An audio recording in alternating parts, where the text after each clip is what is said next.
नमस्कार दोस्तों। आज बहुत ही स्पेशल गेस्ट हैं अभिषेक पुरी जी हमारे साथ। एक मुद्दा ऐसा है जिसके ऊपर बात करनी है, और पहले भी एक बार ये आए थे जब इन्होंने बताया था कि कैसे जो सोशल मीडिया है हमें पागल कर रहा है, ओवरलोड है, इससे कैसे बचा जाए। आज एक मुद्दा ऐसा है जिसको डिस्कस करना बहुत ही ज़रूरी है, वो है साइबर क्राइम। भारत के अंदर साइबर क्राइम बढ़ता जा रहा है, एक पैंडेमिक की तरह ये फैल गया है। अभी आपने सुना होगा, नू हो, वो वेस्ट बंगाल हो, केरला हो, ये जो हॉट बेड्स बन चुके हैं साइबर क्राइम के। ये जो कॉकरोच हैं, ये इतने ज़्यादा भर के सिर्फ ऑनलाइन फ्रॉड का ही काम ये करते जा रहे हैं। 10,000 से ज़्यादा तो सिम कार्ड पाए गए हैं एक कॉकरोच के पास।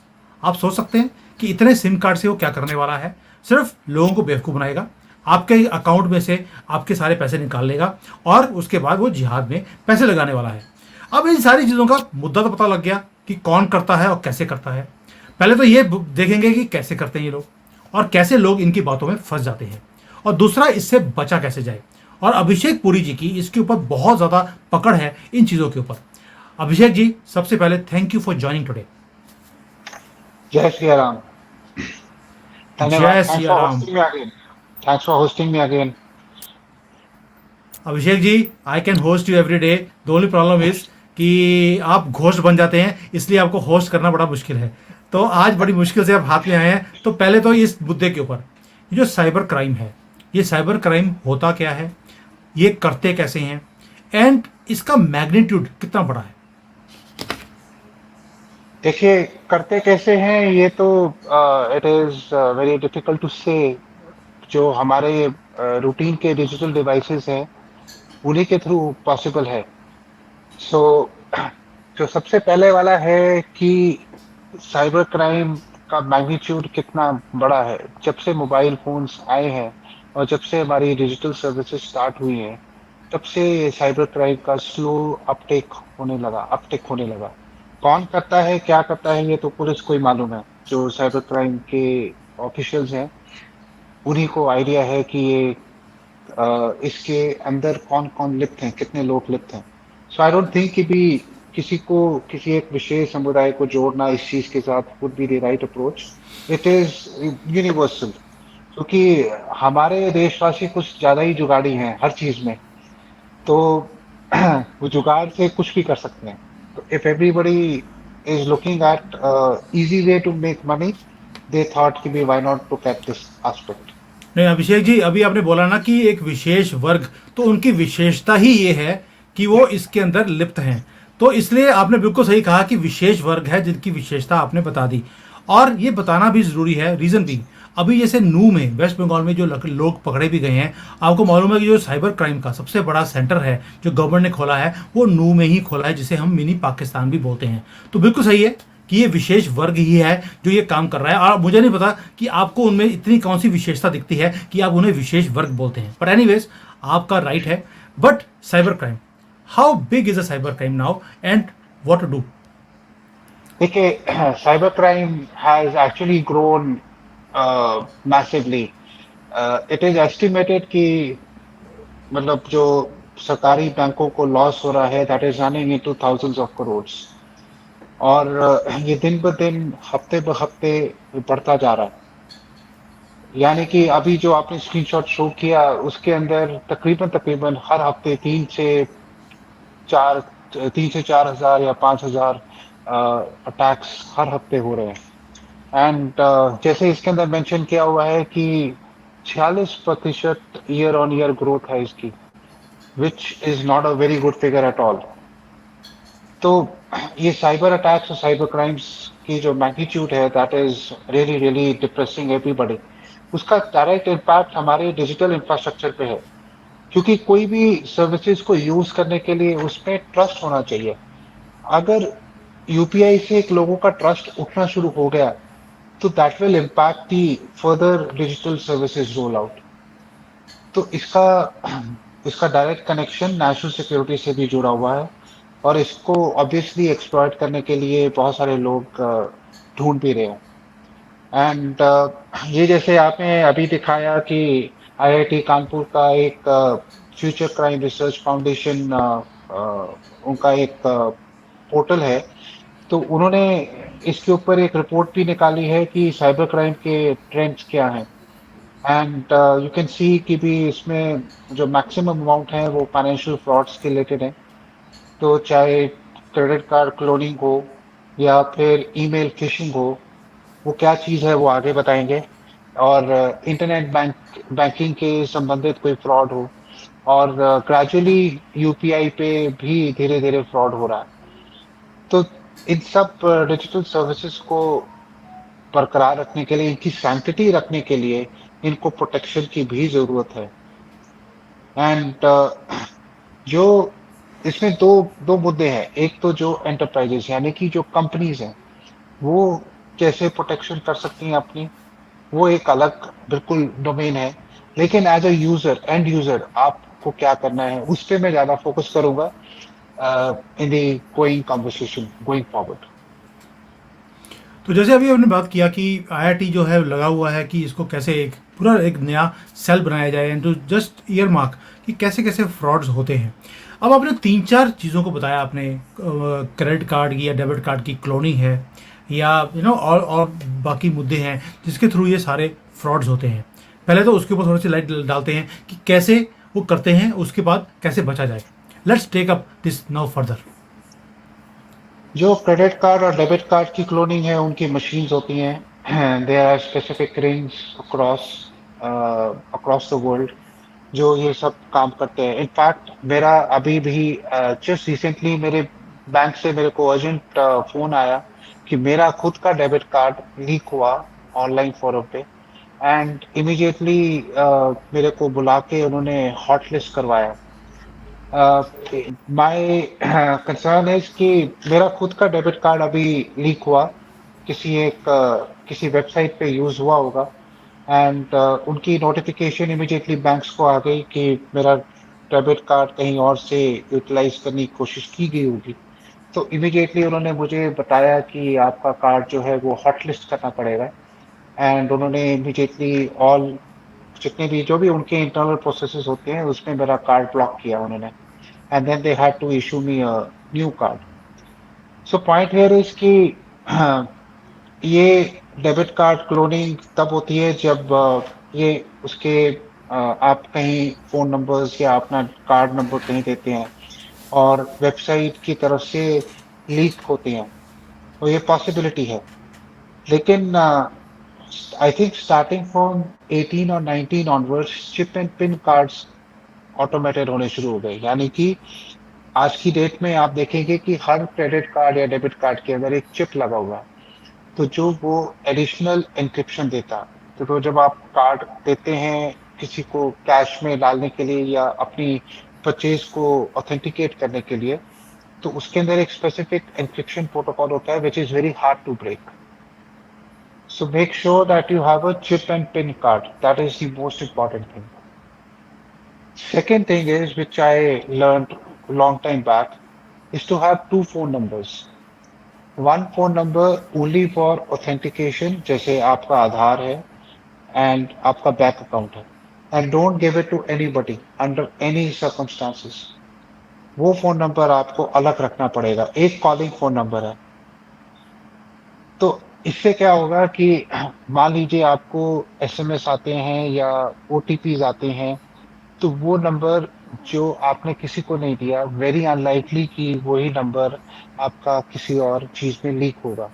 क्योंकि यूटीनली में जैसे हम अपना फोन नंबर जो रेगुलर कॉलिंग फोन नंबर्स हैं वो हम देते हैं लोगों को, किसी के एड्रेस बुक हैक हुई, किसी ने कहीं और सेव किया, या बाई चांस हमारे कार्ड पे क्लब्स में दिया या ऑटोमोबाइल डीलरशिप्स में दिया, कहीं पे भी हम देते हैं अपना रूटीन में, तो वहां से फोन नंबर्स लीक होने के चांसेस बहुत ज्यादा हाई रहते हैं। लेकिन बैंक्स और regulated industry, specially Aadhaar card और बैंक्स का, जब वो नंबर आपका अलग से होता है, they are under very heavy regulation कि आपको वो प्रोटेक्ट करना ही है।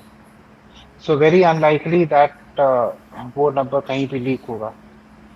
Third thing is not to use prepaid at all. I don't know why postpaid लोग यूज नहीं करते, but mandatorily please use postpaid. क्योंकि पोस्टपेड में एक तो आपके नंबर की वेरिफिकेशन होती है, और कोई भी आपका कोई भी आपके नाम पे उसको मिसयूज नहीं कर सकता, यानी कि आपकी सिम क्लोनिंग करना भी बहुत मुश्किल हो जाता है, specially in the postpaid. Because अगर आपके टेलीकॉम ऑपरेटर के साथ बहुत लंबे समय से पोस्टपेड अकाउंट चल रहा है, तो टेलीकॉम ऑपरेटर को भी पता है कि ये जो शख्स है जिसके पास ये फोन नंबर्स हैं, वो कौन है, वो उसके बिहेवियरल पैटर्न्स को कैसे ट्रैक करना है और कैसे प्रोटेक्ट करना है। सो वैसे तो सिम कार्ड क्लोनिंग यहाँ पे चांसेस इंडिया में बहुत कम है, because we have very robust requirements, और खासकर पोस्टपेड के लिए तो दे आर बहुत ज्यादा सतर्क रहते हैं। प्रीपेड में ये प्रॉब्लम आ सकती है, किसी के साथ भी आ सकती है। सो बेटर है कि आप पोस्टपेड रखें, पोस्टपेड अपनी सेफ्टी के लिए रखें। सो मेरे पास दो नंबर्स हैं, जो एक रेगुलर कॉलिंग का और एक जो मैंने बैंक्स में दिया होगा, सिर्फ बैंक्स में दिया होगा। सो अगर बाई चांस मुझे कोई कॉल आती भी है जो मेरे बैंक का नंबर है, उस पे कोई भी कॉल बाई चांस आती भी है, तो I am very sure that this is a fraud call, और it is I don't pick up any unknown number from there. So this is one way that you can protect. तो ये हमारा हुआ debit card का। फिर आता है हमारे पास जो ओटीपीज आते हैं, जो हमारे पर्सनल मोबाइल पे ओटीपीज आते हैं। कई लोग आपको फोन करेंगे, आपसे ओटीपी मांगेंगे, बहुत सारे इश्यूज होते हैं उसमें। उस केस में उस ओटीपी को आप क्यों शेयर करना चाहते हैं? कोई कैसे भी अपनी आइडेंटिटी अज्यूम करके आपको लुभाने की कोशिश करता है। या तो आपको लुभाने की कोशिश करेंगे कि आप प्राइज जीते हैं, या आपको डराने की कोशिश करेंगे। सो डराने का कैसे आइडेंटिटी अज्यूम करेंगे? या तो पुलिस वाले की आइडेंटिटी अज्यूम करेंगे, या कस्टम्स वालों की आइडेंटिटी अज्यूम करेंगे, या कोई कोरियर कंपनी की आइडेंटिटी अज्यूम करेंगे। So they are different ways that they try to. तो बेसिकली आपके लिए एक अर्जेंसी क्रिएट करने की सिचुएशन क्रिएट करेंगे। फॉर एग्जाम्पल, आपको बोलेंगे कि अगर आप ये ओटीपी नहीं शेयर करेंगे तो आपका पार्सल रुक जाएगा, या अगर आप ओटीपी आप पुलिस ऑफिसर की तरह कि अगर आप हमारे साथ ओटीपी नहीं शेयर करेंगे तो आप अरेस्ट भी हो सकते हैं। तो they try to create an urgency. So ये एक पैटर्न, बिहेवियरल पैटर्न भी आपको देखना पड़ेगा। अगर आपने कुछ गलत नहीं किया तो आप ऑब्वियसली आप उस नंबर को ब्लॉक कर सकते हैं। एंड आई डोंट थिंक कि भी ये इन ऐसे झांसों में पड़ने की जरूरत नहीं है किसी को भी। सो बेस्ट है कि अपना फोन नंबर्स जो है वो सेग्रीगेट करें, और ऐसी अर्जेंसी को रिस्पॉन्ड ना करें। And then we can talk about how applications and firewalls can work down the line. Ji, back to you. एक तो हो गया इंडिविजुअल लेवल पे, हमने बता दिया कि ये तरीक़ों से आप अपने आप को बचा सकते हैं। I tell you one thing कि चाइना के अंदर बहुत बड़े ऑनलाइन फ्रॉड्स का एक मामला आया था, जहाँ पर लोगों ने एज एम्बेसी से फ़ोन आ रहा है, कभी इनकम टैक्स से फ़ोन आ रहा है कि आपका इनकम टैक्स नहीं आया है, आपके सारे अकाउंट्स ब्लॉक किए जा रहे हैं, या आपकी इन्फॉर्मेशन केवाईसी में क्लियर नहीं हुई है। ऐसे फ्रॉड्स यहाँ पर भी बहुत होते थे। तो गवर्नमेंट ने एक मुहिम शुरू करी कि इन साइबर क्राइम वालों को पकड़ना है। आप बिलीव कीजिए 3000 से ज़्यादा लोगों को एक ही जगह पे बिल्डिंग में पकड़ा गया, और पकड़ कर उनके बाद बताया, यहाँ पे तो बड़ा सिंपल सिस्टम है, उनका कोई केस नहीं चला। जब प्रूव हो गया कि yes they were the ones who were responsible for all these crimes, kidney निकाल ली दोनों। तो एज ए डॉक्टर आप भी समझ सकते हैं कि दोनों किडनी निकालने का मतलब क्या होता है। किसी का तो लीवर भी निकाल लिया गया क्योंकि अच्छी क्वालिटी का था। तो जब तक आप ये काम नहीं करेंगे, क्या गवर्नमेंट लेवल पर ऐसे क्राइम्स को रोकने का तरीका आपको पब्लिसाइज नहीं करना चाहिए कि भाई हम गए, हमने पकड़ा, केस चलाने की जरूरत नहीं है, सीधा जैसे आप बुलडोजर चलाते हैं सीधा आप किडनी निकाल लीजिए, काम खत्म। और उससे जो बाकी के लोग हैं उनको भी अकल आएगी कि 10-10 हज़ार जो सिम कार्ड लेकर फिर रहे हैं और बांट रहे हैं कि साइबर क्राइम कीजिए, चिंता मत कीजिए, ये साइबर क्राइम करने के बाद ये सिम कार्ड को नदी में फेंक देना। नदी में तो क्या, ये नालों में पैदा होते हैं, नाले में ही उन्होंने सिम कार्ड फेंकना होता है। तो आपको नहीं लगता कि जो गवर्नमेंट है उन्हें भी ऐसे काम करने चाहिए? देखिए, सीसीपी में और डेमोक्रेसी में ज़मीन आसमान का फ़र्क है। तो मैं तो डेमोक्रेसी में रहता हूँ, तो मैं आपको सिर्फ ये बता सकता हूँ कि साइबर क्राइम सेल्स इस्टैब्लिश हुए हैं। हमारे बेसिकली 3 लॉज़ हैं जो इस चीज़ को एड्रेस करते हैं। एक तो है इंफॉर्मेशन टेक्नोलॉजी एक्ट 2000, जो ये साइबर क्राइम को डिफाइन करता है। And there are lot of other this thing solutions. जो आपने पहला एक स्क्रीनशॉट दिखाया था नेशनल साइबर क्राइम सेल का, जिसका फ़ोन नंबर 1930 है। और आप यहाँ पे हेल्पलाइन पे रिपोर्ट कर सकते हैं। And there is a proper protocol जहाँ पे ये सब चीज़ें चलती हैं। वो जो आपने सॉल्यूशन बताया, that is one extreme, but in the democracy that we live in, we have a proper legal framework, and this is how things work. And जितना मुझे समझ है लॉ की, वो प्रोविजंस थोड़े स्ट्रिंजेंट हैं। So that is true. Abhishek ji, Israel also is a democratic country. Just to remind you, मैं और कुछ ऐड नहीं करना चाहता हूँ। तो इसलिए सोल्यूशन निकालने पड़ते हैं। डरने वाले के सामने सर जो है लोग भंगड़े डालते हैं। जब आप स्ट्रांग खड़े होते हैं अपने कंट्री को बचाने के लिए, तो यही होता है, दुनिया आपके सामने झुकती है। ये वो लोग हैं जो दुनिया को झुकाना चाहते हैं, आज नेतन्याहू के सामने झुक रहे हैं। जस्ट रिमाइंड यू, इसको को रिलेट मत करना किसी और चीज़ के साथ। आपको मालूम है मैं सिंपल सा आदमी हूँ, ज़्यादा बोलने की मुझे आदत नहीं है। तो अब मुझे बताइए कि ये तो पता लग गया हमें कि गवर्नमेंट या तो कभी ये बोलकर कि हम तो डेमोक्रेटिक कंट्री हैं, ये वही डेमोक्रेटिक कंट्री है जहां पर एक बार इमरजेंसी भी लगा दिया गया था, सभी को अंदर करके पूरा कॉन्स्टिट्यूशन भी चेंज कर दिया गया था। ये डेमोक्रेटिक कंट्री का हाल है। You should have the balls to get the things done. वो सही था गलत था वो अलग बात है, और ये उस बंदे ने किया था, इमरजेंसी लगाई थी, जिनके पास बॉल्स ही नहीं है। तो इसलिए आप समझ सकते हैं कि काम करने की हिम्मत चाहिए, एक विल चाहिए, काम सारे हो सकते हैं। It doesn't matter it's a communist country और डेमोक्रेटिक कंट्री। मैंने दोनों का आपको आंसर दे दिया। भारत की डेमोक्रेटिक फ्रेमवर्क के अंदर भी काम हुए हैं, और ये वही डेमोक्रेटिक कंट्री जहाँ पे वक्फ बोर्ड को कंप्लीट अथॉरिटी भी दी गई, तो भी काम हुआ। तिरुपति की पति के मंदिर में मांस का जो होता है वो आपको प्रसाद दिया गया, ये भी डेमोक्रेटिक कंट्री में ही हुआ है। जिस दिन इसी डेमोक्रेटिक कंट्री में इफ्तियार पार्टी में सुअर का मीट दिया जाएगा, उस दिन बोलूंगा yes, it's a truly secular and democratic country. But अभी आते हैं मुद्दे के ऊपर, साइबर क्राइम। ये साइबर क्राइम का ये तो पता लग गया करते कैसे हैं। गवर्नमेंट क्या कर रही है? कुछ नहीं कर रही, चूड़े डाल के बैठी है। लेकिन अब इसमें लोगों को और क्या करना है वो बता दिया आपने। What else to do to save our cells and protect our cells from these cyber crimes? देखिए, साइबर क्राइम्स का सबसे आसान तरीका तो बेसिकली ये है कि आपको सतर्क रहना है। You have to be always alert, always stay alert. मैं कुछ टेक्निकल सॉल्यूशंस भी बताऊंगा जहाँ पे, और इनफैक्ट मैं लोगों को करके भी देता हूँ, जो मैंने खुद के लिए इम्प्लीमेंट किए हैं। तो थोड़ा सा टेक्निकल होगा, I will try to make it as simple as possible.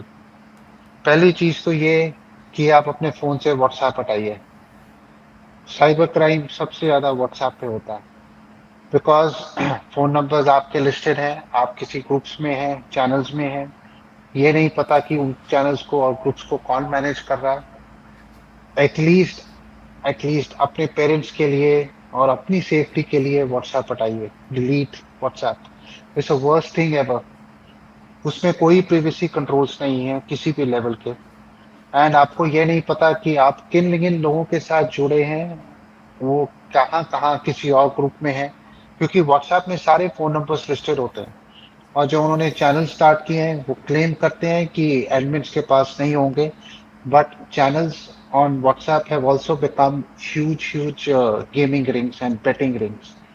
तो आप कोई उसको एक चैनल को खोलेंगे एंड उसके अंदर बेटिंग्स के वो सारी एडवर्टिजमेंट्स आती हैं, even in terms of even with the established celebrities. तो मैंने देखा और डिलीट करके उसको रख दिया। So I don't use WhatsApp. Second is that आपको एक अपने एंड्रॉयड फोन में, आईफोन मैं रेकमेंड नहीं करता हूँ, iPhone is very bad for privacy, और आईफोन में आप कोई भी टेक्निकल सॉल्यूशन इम्प्लीमेंट नहीं कर सकते। तो अगर आपको लगता है कि आईफोन की प्रिवेसी या सिक्योरिटी कुछ ज़्यादा स्ट्रांग है, तो मे आई रिमाइंड यू कि सबसे ज़्यादा वनरेबिलिटीज जो iOS है, आईफ़ोन का जो ऑपरेटिंग सिस्टम है, उसके अंदर सबसे ज़्यादा वनरेबिलिटीज रिपोर्ट होती हैं। एंड सबसे ज़्यादा क्रैक, हैक आईफ़ोन्स ही होते हैं। ये बात अलग है कि they require a significant amount of effort, but iPhones are really bad for PVC because आप एक कंपनी को पूरा अपने इंटरनेट का और अपने डिजिटल लाइफ का पूरे फुटप्रिंट्स पकड़ा रहे हैं। So iPhone is also not recommended. Android मैं इसे यूज करता हूँ because to some extent you can modify certain things. अब उसके अंदर एंड्रॉयड के अंदर मैंने एक लगा के रखा है डोमेन नेम सर्विस और एडगार्ड, दो सर्विसेज हैं। एडगार्ड क्या करता है कि जब आप कोई भी ब्राउजिंग करते हैं या कोई एप्लीकेशन यूज करते हैं, वो उसको एज अ फायरवॉल उसको जाने नहीं देता, यानी कि उसको कनेक्ट करने ही नहीं देता इंटरनेट से। और जब आप ब्राउजिंग करते हैं तो not only it removes the advertisements, but it also creates a completely secure environment for you. उसके साथ मैंने एडगार्ड के साथ लगा के रखा हुआ है डोमेन नेम सर्विस, यानी कि जो एडवर्टिजमेंट्स वेबसाइट्स के अंदर एम्बेडेड हैं, या जो एडवर्टिजमेंट्स जहाँ जो जो कंपनीज के पॉइंट ऑफ ओरिजिन से या आईपी एड्रेस से ओरिजिनेट होती हैं, वो ही एक सर्वर लेवल पे ब्लॉक होती है, यानी कि आपके फोन तक वो पहुंच नहीं पाती। इसको थोड़ा सा और सिंप्लीफाई करता हूं मैं। जब साइबर क्राइम करने वाले लोग होते हैं, वो क्या करते हैं कि अपने नए नए डोमेन्स रजिस्टर करते हैं। आपको ओटीपी आता है या आपको लिंक आता है कि आप इस पे लिंक पे क्लिक करिए, उसके अंदर एक लिंक शॉर्टनर होता है। जब आप लिंक शॉर्टनर को क्लिक करते हैं तो वो एक न्यूली रजिस्टर्ड डोमेन में जाता है। अब आपको कैसे पता कि ये जो डोमेन नेम है वो अभी रजिस्टर हुआ या नहीं हुआ? ये डीएनएस कंपनी को पता है, जो ऐसे डोमेन नेम्स को स्कैन करते हैं और आर्टिफिशियल इंटेलिजेंस के द्वारा ये प्रमाण देते हैं कि ये सेफ है या नहीं सेफ है। तो डीएनएस लेवल ब्लॉकिंग मीन्स कि जब आप ऐसे लिंक को क्लिक भी करते हैं तो वो डोमेन पे कनेक्ट होता ही नहीं है। You will get a error कि इट इज नॉट कनेक्टिंग। सो ये मैंने अपने पेरेंट्स के लिए सोल्यूशन दे रखा है कि अगर बाई चांस उनको ऐसा एसएमएस आ भी जाता है और गलती से वो क्लिक कर लेते हैं, तो वो कनेक्ट ही नहीं होगा। तो जहाँ पे वो कई बार वेबसाइट्स, फ्रॉडुलेंट वेबसाइट्स बना के बिल्कुल हूबहू शक्ल उसकी जो, जैसे ऑनलाइन बैंक पोर्टल की या सरकारी वेबसाइट की बिल्कुल शक्ल का कॉपी करके उसके अंदर आपका यूजर नेम, पासवर्ड या आपसे फोन नंबर मांगेंगे।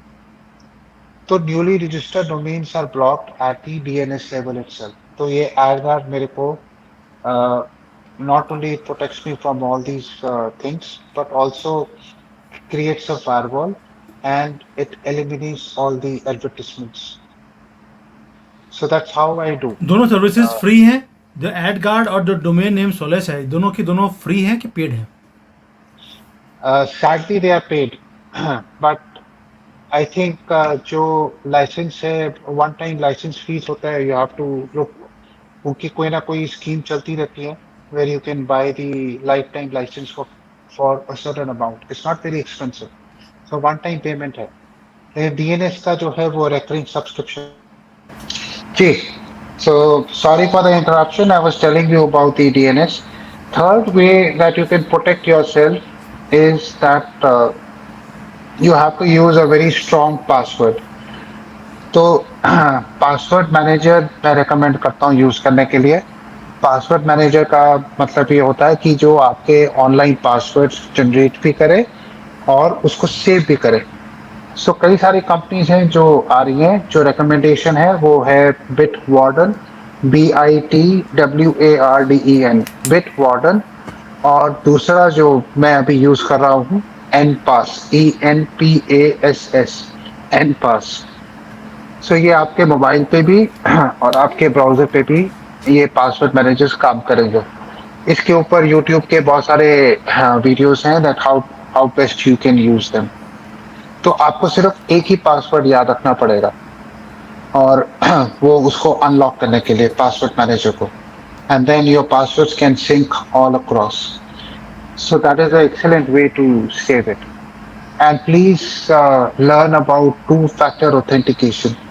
तो OTPs जो SMS के थ्रू होते हैं, they are not really safe, but जो two-factor authentication और pass keys हैं, वो they have added more layers of safety. Last but not the least, try and learn about UB keys. UB keys क्या होते हैं? Basically, they are diskless kind of thing. I use a UB key. This is a UB key. So ये क्या करता है कि USB की तरह काम करता है। आप इसको USB पोर्ट में डालते हैं अपने, और जब कोई ऐसी वेबसाइट आती है जहाँ पे ये UB की सेफ है, तो ये वाला जो डिस्क देख रहे हैं आप, दिस विल लाइट अप। तो आपको अपनी उंगली से इसको दबा के डालना पड़ेगा। So in addition to your password, this is called as a physical key. So physical की मेरे पास हमेशा रहती है, which means that at least my email stays protected at all times. So I use these kind of safety measures, and all these ideas are easily available on YouTube and different websites to tell you कि how best to use them. UV की आपको Amazon से मिल जाएगी बड़ी आसानी से। इसका cost तकरीबन जो इंडियन प्राइस है, that is around I think 5,000 rupees, but this is a worthwhile investment because they last long. ये गिर भी जाए, टूट भी जाए, टूटती तो है नहीं है, गिर भी जाए तो टूटता नहीं है, और आप this is a small enough thing that you can easily carry in your purse, wallet, wherever you want. So this way you can ensure that the banking and the emails, they remain secure. So to wrap up, my suggestion would be that अगर आपको लगता है कि आपके साथ cyber crime हुआ है, तो इमीडिएटली 1930 पे कॉल करें। हमारे जितना मैंने सुना है बाकी लोगों से, हमारी cyber crime police is very सतर्क, they are very alert and they help out the people. अपने बैंक्स में बताएं अगर आपके साथ कोई फाइनेंशियल फ्रॉड हुआ है, एंड इसको स्टिग्मा लेने की जरूरत नहीं है कि आपके साथ फ्रॉड हुआ है। Please accept that this is one event that has gone wrong. It could go wrong with anybody. It has gone wrong with me. मेरा कार्ड लीक आउट हो गया despite me taking all kinds of precautions, but immediately address किया, उस issue को समझा और अपने आप को प्रोटेक्ट किया। सो ये बात आप अपने लोगों के साथ, अपने घर वालों के साथ शेयर कर सकते हैं, and if anybody wants, I will be happy to help them wherever they want. जो DNS सर्विस और एडगार्ड मैंने बताया है, I can easily help you install those applications and manage those applications for you as well. So I hope this gives you an overall. ये विषय की जो चीज़ें आपने बताई हैं सारी, इसके सभी के लिंक्स मैं नीचे दे दूंगा।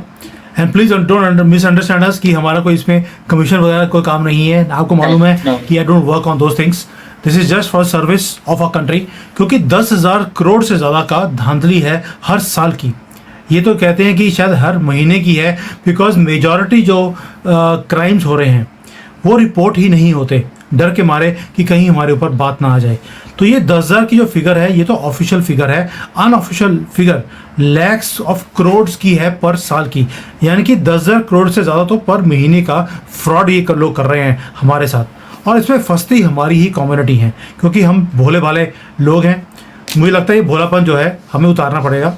जैसे अभिषेक जी ने बोला मुझे, अरे यार तुम ये क्या कॉकरोच बोलते रहते हो, मत किया करो ऐसा। क्या करें, जब उन्होंने गटर में रहकर 5 स्टोरी नीचे बैठकर यही कुछ करना है कि कैसे हमने अगला साइबर क्राइम करना है, कैसे फ्रॉड करना है, कैसे हिंदुओं को बेवकूफ़ बनाना है, इनके घरों को टेक ओवर करना है। मैंने पहले बताया आपको कि हिमाचल में मेरी जगह थी, कॉकरोचों ने टेक ओवर कर ली। खुद लेके आया हूँ मैं। किसी की मैंने मदद नहीं मांगी, ना पुलिस से ना गवर्नमेंट से मांग सकता था। मुझे मालूम था कि कांग्रेस की गवर्नमेंट है, कुछ नहीं करेगी। खुद हिम्मत दिखाई, अपनी जगह को मैंने वापस कब्जे में ले लिया। तो यानी कि हमें अपनी लाइफ को अपने कब्जे में दोबारा लेने का हमारे पास पूरा हक है और हम ले भी सकते हैं। तो ओनली थिंग इज कि हमें उसके लिए एफर्ट डालना पड़ेगा। अभिषेक जी ने बोला कि आपको ये कार्ड लेना है, यूबी कार्ड है या कोई और जैसे एड कार्ड लगाना है, ये छोटी छोटी इन्वेस्टमेंट्स हैं। हमें कई बार लगता है यार 5,000 रुपये लगाने की ज़रूरत क्या है। जब लाखों रुपए जेब से निकल जाएंगे तब हमें याद आएगी काश हमने अपने सेफ्टी के लिए ये छोटी सी इंश्योरेंस अमाउंट हमने लगा दी होती। तो बाद में रोने से अच्छा है कि पहले ही थोड़ी सी इन्वेस्टमेंट की जाए एंड चीज़ें बच सकती हैं। थैंक यू अभिषेक जी, बहुत ही डिटेल में आपने समझाया है कि साइबर क्राइम से कैसे बच सकते हैं और इस कम्युनिटी से हम अपने देश को और अपने घर को ये कैसे बचा सकते हैं। ये बड़ा ही इंपॉर्टेंट मुद्दा था और इसको कोई और जस्टिफाई नहीं कर सकता था सिवाय आपके। इसलिए आपको जो घोष बन जाते कई बार, वहाँ से निकाल कर दोबारा से यहाँ लेकर आए हैं। Thank you so much. और मुझे उम्मीद है अगली बार आप इतनी लंबी डेट मुझे नहीं देंगे। Thank you. जय हिंद। जय हिंद सर।